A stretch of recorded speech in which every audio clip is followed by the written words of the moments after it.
2 men go missing. And then law enforcement has to ask the ultimate question. And then we take a look at the story of the Billiwhack Monster. The story itself is half spy intrigue, half sci-fi, where a creature who's half man and half sheep is all sorts of trouble. Today on Dead Rabbit Radio.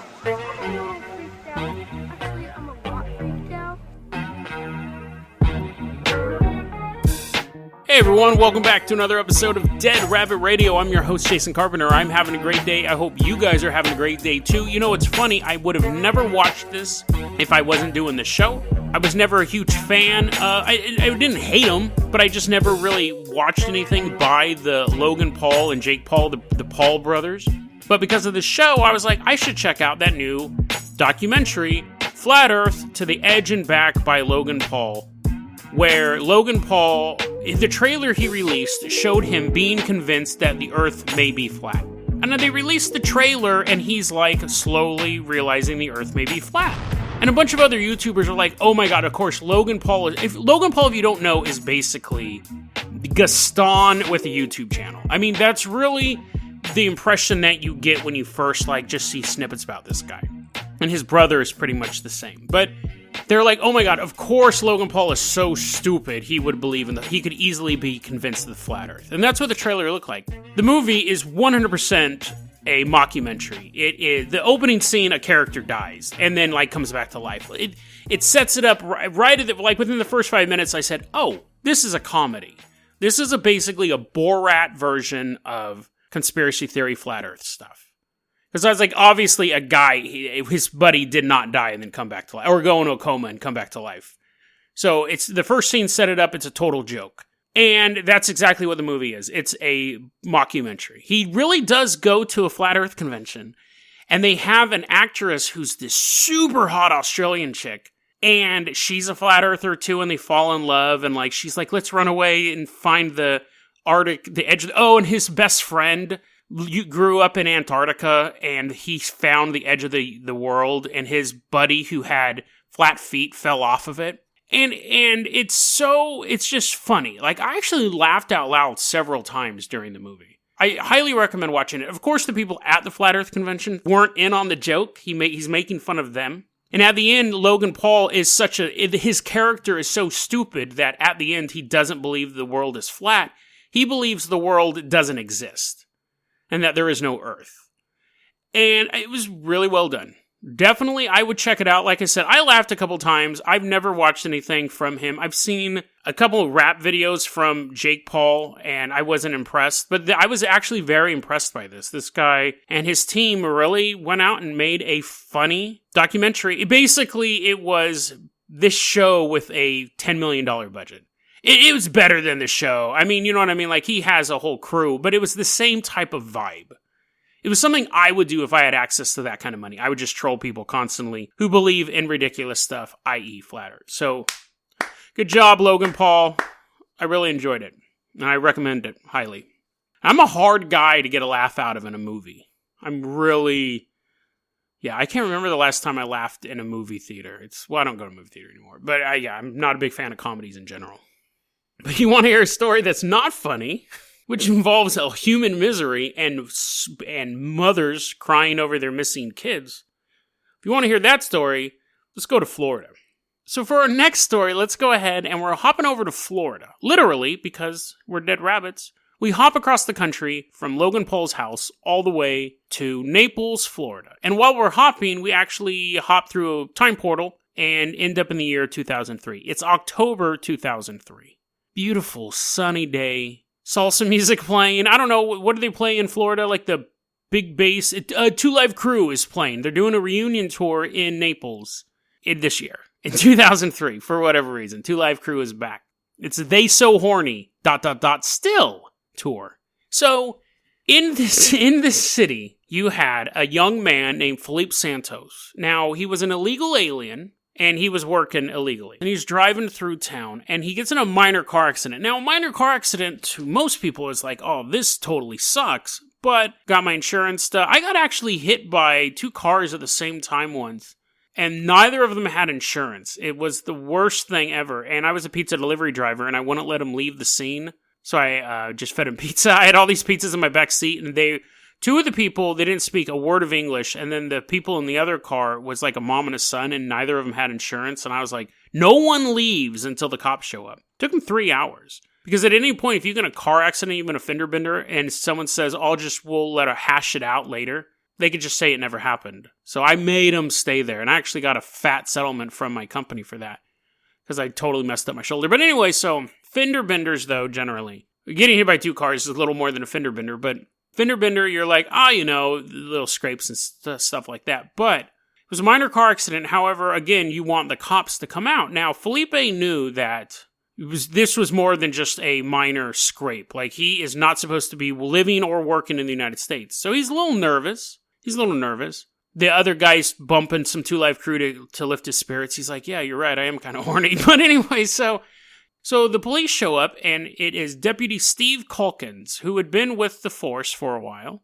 And he's getting their information. At that point, he realizes Felipe is illegal. So he's like, listen, man, I'm going to have to take you to jail. And Felipe's like, yeah, I get it, dude. It sucks. Gets in the back of the cop car. Cop car drives away. And the other person involved in the accident is kind of like, that kind of sucked. Drives away as well. Now, Felipe's boss finds out that he's been arrested, and he's like, oh, great. But he doesn't want to just have him rot in jail until all this is settled. He calls up the police station. This is a boss. This is a pretty dope boss. Calls up the police station and says, I want to pay his bail. Let's get him out of there. He can come back. We'll figure all this stuff out. Because at that point, the boss is like, yeah, he's probably getting deported, but, I just don't want him to sit in jail for 90 days. He's a good guy. He's a nice guy. So he calls up the police department and says, I want to bail him out. And he called him the jail, actually, but the jail goes, no, we don't know who you're talking about. This guy was never booked in here. And he's like, I know he was arrested, and they're like, he might have been arrested, but he was never booked in our jail. At that point, a day or 2 later, Felipe just never shows back up to work. So people are starting to get suspicious. They're like, where is Felipe? He would never miss this 2 Live Crew concert. But the 2 Live Crew concert came and went, and no Felipe. I actually don't know if Felipe was a fan of 2 Live Crew. I'm just trying to lighten the story as much as I can. Felipe never shows back up. And they keep pressing on the police. And the police go to Deputy Steve Calkins because they know he was there. And they're like, he's a good officer. They say, what happened? Like, why? Do you know where he could be? Because you were the last person that was kind of seen with him. The deputy says, okay, here's what happened. There's a car accident. I realized he was illegal. I put him in my car. But as I was driving him to jail, he actually was super polite and just kind of a really nice guy. And I said, you know what? I'm not a DEA officer. I don't really care if you're illegal or not. I was just kind of following protocol. I'll just drop you off somewhere where you want to get dropped off. And he goes, Circle K. Drop me off at a Circle K. I'm going to get one of their disgusting generic slushies and some 4-day-old donuts. And deputy goes, yeah, that's Circle K. All right, let me drop you off over there. Police are like, well, you should have filed a report. And he's like, yeah, but I didn't arrest him. So what would the report say? I let an illegal immigrant go? And they're like, yeah, I guess so. So they tell the boss that. They're like, listen, this is what happened. He picked him up, dropped him off at Circle K because he was really polite. And the boss is like, yeah, he's a really nice guy. That's why I wanted to bail him out and stuff like that. So that sucks. I wonder what happened to him. Cops go, well, we'll keep looking an eye out for him. But again, he's an illegal immigrant. He may just be scared and on the run. He could be anywhere. So that was that. Right? Deputy Steve Calkins being wooed, being charmed by this man, dropped him off at a Circle K, and then something bad befell him. But 3 months later, it's January 2004, and a black man named Terrance Williams goes missing. No one can find him. His mom starts pestering the police, rightfully so. She's not being like a nag. Her son's missing. She wants to know where her son is. She goes to the police, she's like, where's my son? And they're like, listen, your son is an adult, he had an expired license, he could be anywhere. He could be out partying, he could have a big hangover somewhere, give us a couple days, he'll probably turn up. But he doesn't.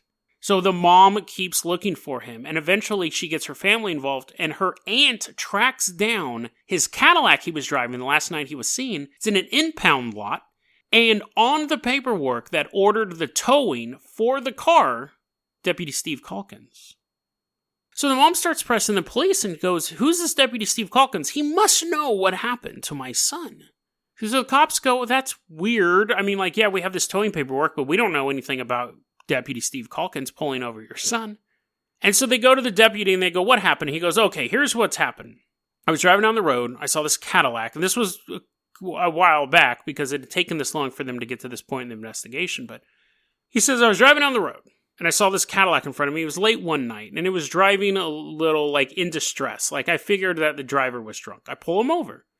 There's a dude in the car named Terrance Williams. And they're like, how'd you know his name? He's like, well, I got his name. I asked him for it. I'm not a psychic, but the guy in the car told me his name was Terrance Williams. And he was begging me to let him go.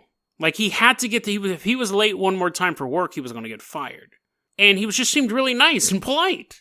And so I said, tell you what, I'll give you a right to work. And then I'll come back and I'll process your car. And if anything's wrong with it, I may come back and arrest you or you may get a ticket or something like that. And Terrance Williams is like, thank you. You're the nicest officer in the world. And you're so buff and handsome. You're so strong. And Stephen Calkins is like, ooh, flattered. And the investigators he's talking to are like, this sort of sounds made up. But anyways, Terrance Williams gets in the back of the car. And Stephen Calkins is telling the cops this story. Now, not about the handsome part, but Stephen Calkins is telling the people this story, the other cops this story, and he says, so I asked Terrance Williams where he worked, and he goes, well, I work at Circle K. The cops are like, what? So he takes Terrance Williams to Circle K, drops him off, comes back to process the car, paperwork's bad, license plates are expired. At that point, he calls up the work and says, I want to speak to your employee, Terrance Williams, and they say, he never worked here. Dun, dun, dun. Stephen Calkins makes those piano noises, and the investigators are like, what are you insane? And Stephen Calkins is like, no, that's exactly what happened. Now, at this point, the cops are super suspicious of one of their own because they have two people who went completely missing under similar circumstances and both dropped off at a Circle K. Now, again, it could just be a coincidence. But at this point, the cops are now suspicious of this guy. They had Felipe disappear, and they had Terrance disappear. And they really start digging into this guy. Terrance Williams got pulled over near a cemetery. The cemetery workers say, that's not what happened. We saw Terrance Williams get in the back of the cop car, and we saw the cop car drive off. Then we saw the cop car come back an hour later, move his car to illegal parking area so a tow truck could pick it up. And Calkins goes, oh yeah, no, I did that so it would be easier for the tow truck. And then the guy at the car accident for the Felipe Santos thing said, yeah, Felipe was really polite, but Stephen Calkins was kind of a jerk to him and was saying, I hate when you people are here illegally and taking our jobs and stuff like that. So the cops are like, okay, the story, like, maybe he is secretly a racist guy, but the story could still make sense, and maybe he did move the car, but maybe it was to make the tow truck. They don't have enough. So they say, hey, we want to investigate you. We want you to come in and really talk about what's going on. Stephen Calkins completely shut up, wouldn't talk, and because he was interfering with an investigation, they fired him. And to this day, no one knows what happened to those people. Disappeared from the face of the earth. No bodies, no evidence, nothing. They're gone. Obviously, when law enforcement commits a crime, it's more gruesome because they're the ones that goes out saying they're the ones that society says you should protect us. But what's bizarre is I'm wondering how these two got connected. And it was because the families were kind of able to track it back to him. I wonder how many people else that got pulled over by this guy who just went missing, who didn't have families to report it. People who were out of town, who didn't know how to track this down. Is he connected to other things? He's actually, for the first time in 2018, it started in 2018, he's facing a wrongful death suit from the family of Terrance Williams. They're suing him over their son going missing, which has a lower threshold of evidence. And he, of course, and here's the thing, this is what made me think he's more suspicious, even more suspicious. He's representing himself, which either means he's totally broke and can't afford a lawyer, or he's one of those guys who thinks he's smarter than he actually is. He's one of those guys who thinks he's the smartest man in the world and he can fool everyone, i.e. someone who thinks they can defend themselves in court. Civil court actions are not dramatic, really, at all. Unless it's the People's Court. But I'm very curious to see how this is going to pull off. A possible serial killer representing himself in court to avoid getting sued from the family of one of his alleged victims. Weird. And again, these two stories, the people were able to track it back to Deputy Calkins. You gotta wonder how many other people went missing in Naples, Florida. Last thing they saw was some red and blue lights behind him, and a smiling officer with a flashlight telling them to get into the back of his car. I guess he wouldn't be smiling then, but you know what I mean? Like, what are you gonna do? Cop tells you to get in the back of the car, you're just gonna be like, fine. And then once you're in the back of the car, man, all bets are off. You're lucky if you end up in jail. But enough of Naples, enough of Florida. We're going to say goodbye to sunny Florida. Next year, though, is the 25th anniversary of Two Live Crew. I don't know if that's true. They're probably like the 40th anniversary of Two Live Crew. But they're the only band from Florida I know, other than Florida Georgia line. But we're coming back to California. We should have done this one after the Logan Paul story, but we're back in California. We're actually going to a place called Ojai County. Now, Ojai County actually has a lot of ghost stories and monster stories and stuff like that down there. It's kind of weird how many they have. Ojai County has a lot of monsters already. A lot of monsters. And not like if you go there, the tourist board's like, watch out for the sea monster. But I mean, it has a lot of like legends of monsters, I should say. But like all legends, they have to start somewhere. And that is why we're going back to the 1960s. I had to look over at my notes. We're going back to the 1960s. Do-wop-ba-dop-ba-ba-doo-wop-ba-dop-ba-ba-doo-wop-ba-ba-ba. The people are... Wait, no, that was the 50s. Okay. Anyways, we're back, not around us. We're farther back in time. So 60s music would be like... Never mind. I'm going to stop doing the music thing. I just imagine like a 1950s movie. It's 1964. There are these teenagers walking through the wooded areas of Ojai County. They've always been told to stay away. You kids, you stay away from Billiwhack Dairy. Don't go there. And they're like, why? Is the milk tainted? And the old man's like, no, just don't go there. But, you know, teenagers will be teenagers. It's doo-wop music and malt shops in 1964 were all the rage. Kids with switchblades and leather jackets. It was a crazy time, 1964. Anyways, these teenagers go off into the woods because they want to explore this abandoned dairy. So it's late at night, because that's the only time to really explore abandoned dairies. They got their flashlights. Ooh, Charles, I'm so cold. Yeah, here, wear my Letterman's jacket. So anyways, they're walking through, and these teenagers are kind of shining their flashlights around. And Billiwhack Dairy, even in ruins, is quite impressive. It was basically a 2-story building, and the walls have all crumbled away. And you can actually look, and you can see where all the decay has taken place. You can just walk in through any entrance. Quite spooky to see an abandoned building that's actually dissolving before your eyes. But as they're walking around Billiwhack Dairy, they hear something.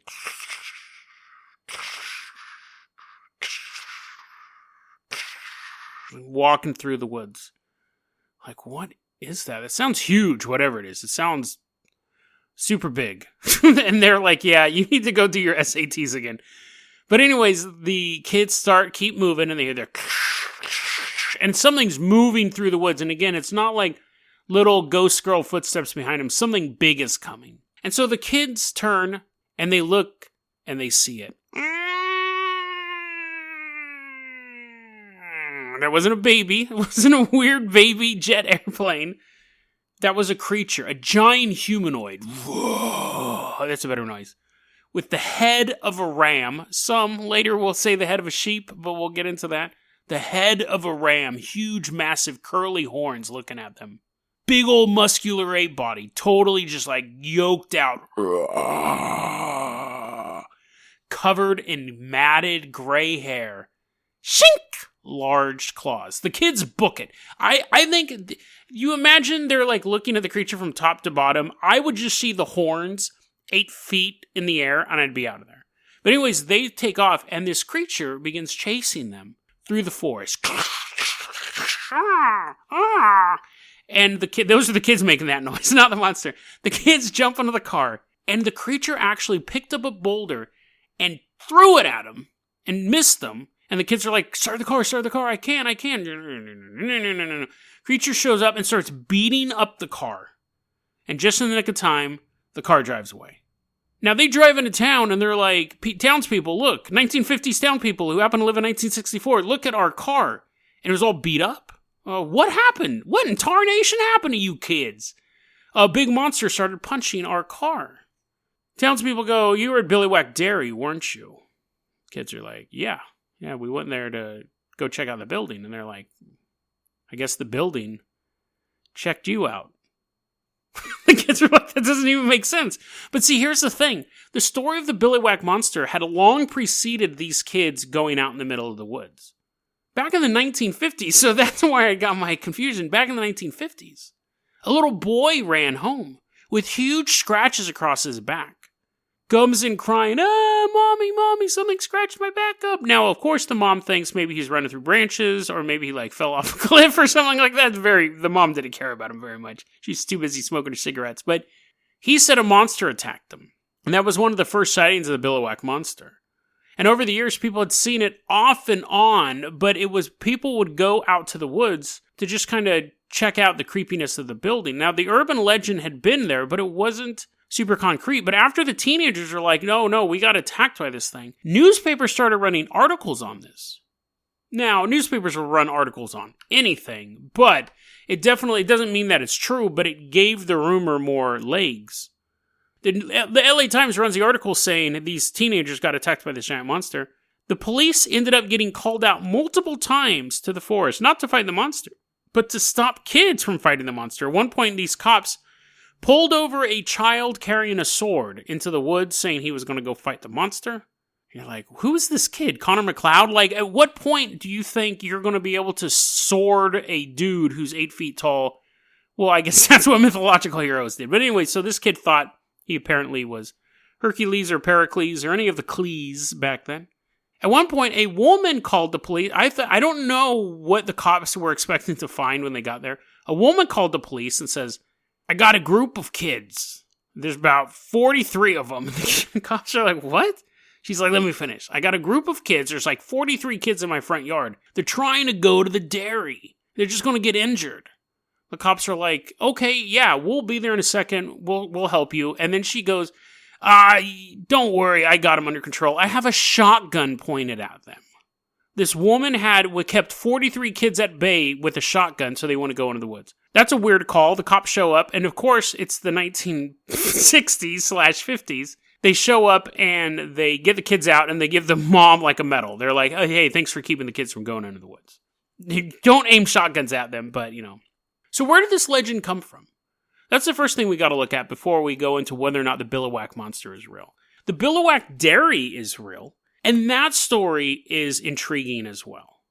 In 1924, Billiwhack Dairy was set up, and it was a state-of-the-art dairy facility. It was a 2-story building that had some of the most technologically advanced milk technology in the world. It had... how technically advanced can a dairy get would be my question. Like, they have, we have titanium vats. You just keep yours in wood. But I'm not a dairy technician. It was the most advanced of its time. It was founded by a guy named August Rubel. Now, he was originally from Sweden, and he had worked with the American Field Service in World War I. So, there were already people were like, well, that's weird. Why is this guy from Sweden working with the American Field Service, a military veteran, but he was working with kind of like an operative group? And now he's in California, and he has this dairy, this state-of-the-art dairy, $1 million dairy set up. Kind of weird. The rumor started that he didn't just work with the American Field Service. He worked with the OSS, which was actually the precursor to the CIA. So now people are really intrigued about this foreigner in their area. How did he get the money to build this giant dairy? But everything seemed to be on the up and up. Dairy was incredibly successful, brought in tons of money. But at a certain point, August said, you know what? I'm going to leave the dairy behind. My heart calls for me to go back into the field service, and he apparently joined up with the American Field Service again. And the last we know is he blew up in a mine attack in Africa. They weren't attacking him with mines. He drove over one. That's how mines work, but he blew up. And over the years, eventually the dairy went out of business and fell into a state of decay. That is when the dairy was discovered to have, in real life, apparently, I've never been there, but underneath the dairy was a whole other floor. Now, I actually have a friend who grew up on a dairy farm. ran into my friends today, Paul and Robin, and I said, when he mentioned he was a dairy technician, I go, I'm actually working on a story right now. Now, I don't know. Is it normal for dairies to have a floor underground? Because I don't know, maybe that's where the milk gets pasteurized. Maybe that's where like the baby cows hang out before it's time to get milk. I don't know. He's like, what? And I go, do dairies normally have like a secret underground fortress underneath them? And he's like, I've never heard of that. Now, it doesn't mean that this secret underground facility that was only accessible if you poured the right colored milk into the right vials. Like you have to put a little strawberry, a little chocolate. No, it wasn't that secret, but it had a whole floor underground. Is that normal for a dairy farm? And he said, no, that's not.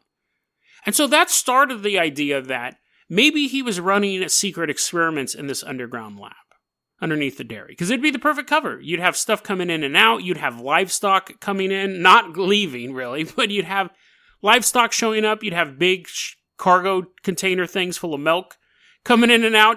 I think you can understand that my level of the economics and production of milk is pretty weak, but you'd have constant traffic there. You'd have the perfect cover. You could have something come in, put into the lab, you never know about it. Now, again, he may have found a reason to keep a floor underground for whatever reason.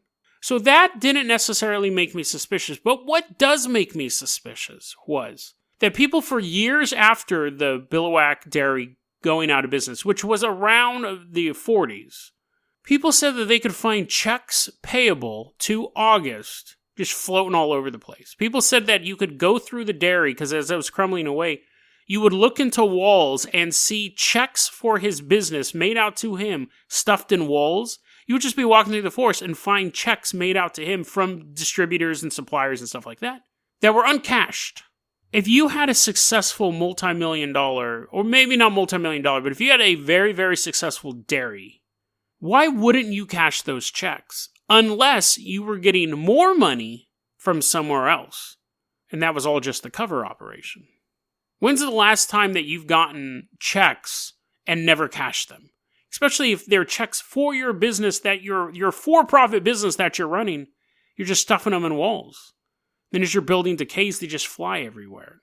So was there some secret experiment going on underneath Billiwhack Dairy? I think the answer to that is it's very possible that there were things going on in that dairy, that it was a cover business. Because when he left, the dairy stopped really operating, or it started to decline very rapidly. It's not like he sold it off to someone else and it lasted for another 30, 40 years and stuff like that. State-of-the-art dairy. He leaves. I think someone took it over shortly, but then it just falls into disrepair. Other than even when a restaurant goes out of business, another restaurant moves in. You're telling me this dairy they just abandoned? But if the real purpose wasn't for it to be a dairy, but for it to be a cover, once you didn't need the cover anymore, you leave. So I think it's very possible the Billiwhack Dairy was a cover for something. The question is does the Billiwhack Monster exist? And did it come from that dairy? Now, that's obviously a more difficult question. There has been no photographs of the Billiwhack Monster. There have been no real evidence of the Billiwhack Monster, other than what people have seen, other than a couple dents in a car, claw marks. But you know what I mean? There's been no plaster casts of footprints that I was able to find. Or, oh, look here's where one of his horns molted off. He must have grown a new one. There's nothing like that. Does the Billiwhack Monster exist? I mean, again, the answer to that is, do you believe in monsters or not? There's been no proof that it exists. There's been sightings of it and people saying they've been attacked by it and things like that, but there's urban legends all over the place. Does the creature exist? What I find interesting about the Billiwhack Monster is that it has an origin story. Rather than Bigfoot who just kind of pops up, or the Fae, or goblins, or whatever like that, this creature is really a product of its time. The first sightings were in the 1950s, out of the sci-fi movies, so it has a sci-fi origin. It has a location that it came from, a real-life secret building, underground, an existing building, that was run by a guy who was rumored to work for the CIA, or the OSS, which sounds a bit of a retcon. But it's a cryptid it's a modern day cryptid. A lot of times you look at these cryptids and, Bloody Mary started off in the 1800s and then it became more personified in the 1950s. Bigfoot has been around for the longest time. Obviously, fairies and giants and stuff like that are cryptids of old. But it's interesting to look at this one because going forward, the world's not even close to being over. We're going to be around for thousands and thousands of years after that. And so going forward, the cryptids that our great ancestors are afraid of are going to have these weird sci-fi twists. They're not just going to be, oh no, Bigfoot's been around forever and he's walking around the world. This one was built in a lab, an affront to God, a genetically engineered creature, just like you would see in a matinee for $2. That's where these cryptids come from. And it'll be interesting because I think going forward as a society, we'll see more and more of these. We don't get a lot of new cryptids. So whenever we find one that's relatively new and interesting, I think it's cool because we can see how these stories evolve. Bigfoot evolved because Westerners were coming into uncharted wildernesses and they were seeing something and they created the legend of Bigfoot. What type of cryptids are we going to have in the future? Holographic cryptids? It's funny because if you think about it, AI, the story of these super advanced computer systems taking over the world, is basically a cryptid. It's basically a monster of our own making, but it's not hiding in the dark shadows of our bedroom. It's hiding in our computer or in our internet. These mythical monsters really say a lot about where we're at as a society. It's not always about the long claws or the horns on the head or the giant body. Sometimes it's about what those things say to us.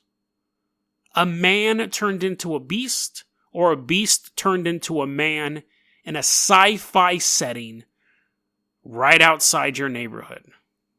I think no matter how far society evolves or where we end up going, someday, 1,000 years from now, kids on some generation starship flying far past Alpha Centauri are going to be saying, don't go down into engineering. Don't go down there after 3 a.m. Why not?